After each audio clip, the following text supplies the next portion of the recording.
Back during mid-fall 2022, I found this really cute anime that not many people were talking about. Bocchi the Rock's art style and cute story reeled me in immediately, and I wondered why it wasn't getting the attention it deserved. I spoke about it in my fall 2022 anime video, and mentioned it as being the hidden gem of the season. And while I might not have had an amazing influence on getting more people to watch it, what the hell? I'm glad it finally did get the acclaim it deserved, garnering a very loyal fanbase, more loyal than I expected, because they don't really seem to shut up about the anime and how they really want a season 2. Well, fast forward to now, in spring 2023, I can safely say that I found a very charming anime similar to Bocchi the Rock that uses a different art style and focuses on a more adult high school theme. It has a weird name though. It's only written in English and it doesn't have a Japanese name. The anime is simply called Skip to Loafer. Whatever that means. The manga, on the other hand, does have a Japanese name. Skip to Loafer. I genuinely fell in love with this show from the first episode, and knew that I just had to make a video about it. So I'm going to give you a quick summary with no spoilers so that you hopefully might check it out too.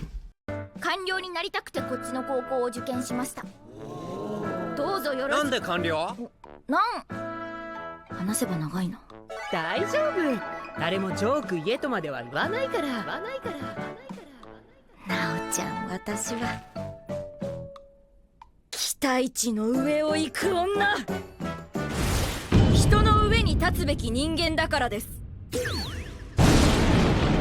Originally a manga that released in 2018, the story follows Iwakura Mitsumi, a 15-year-old high school student with huge aspirations to one day work in the government and solve the Japanese birth rate crisis. Now, as you can see, she already suffers from impossible expectation syndrome, because let's be real here. With AI becoming so powerful, no one's gonna reproduce anymore when they can just buy a robot sex maid for the price of an iPhone 14 Pro Max. Anyway, Mitsumi has excellent grades, top of the class, and decides to move to Tokyo to a very demanding school for the last 3 years of her high school. As her mom puts it, her problem is that besides studying, she barely can do anything else, and gets lost in the metro on her first day of school, for example, which was really funny, but also relatable. What makes her interesting is that she grew up in a village called Ikajima in the Ishikawa prefecture. Look at how far that is from Tokyo. It's practically remote, with no big cities next to it. Her school there only had 8 students, something not so uncommon to find in Japanese villages these days since they're unfortunately slowly starting to die out. Now, one important thing to note is that while Ishikawa Prefecture does exist, it's nowhere near where she's pointing at the map. Additionally, Ikajima village does not exist, it's made up.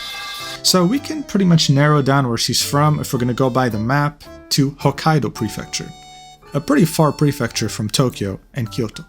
As you can imagine, if you're moving from Wyoming to New York, or from very big knife crime city to big knife crime city, things will be very different for you. Not just in terms of public transport and fast-moving city life, but socially too. How people act and behave towards you, for example, is what this show's all about. It goes through these topics in a very humorous way, kinda similar to other slice-of-life comedies like Bocchi the Rock.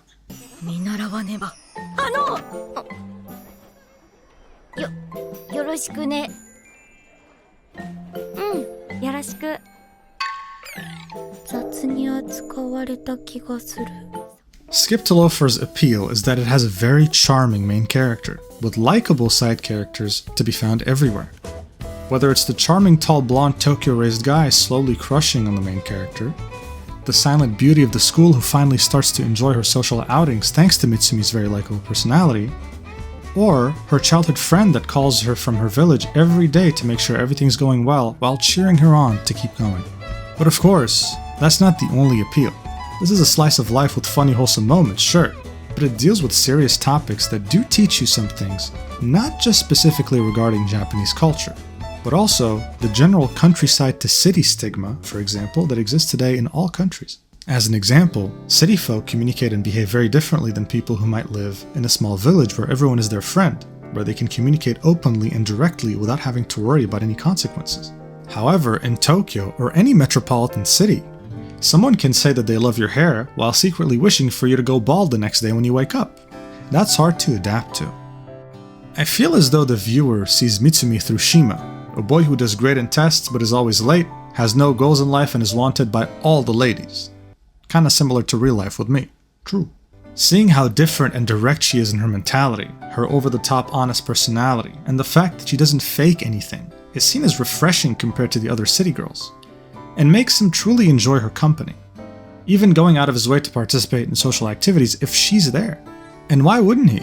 She's hardworking and funny, gets herself in the dumbest of situations sometimes, is really shy and scares everyone with her facial expressions, and truly strives to grow with each episode, possessing a pure heart that could be seen by others as naive, but is seen as pure gold by the people who can understand it, and therefore appreciate it.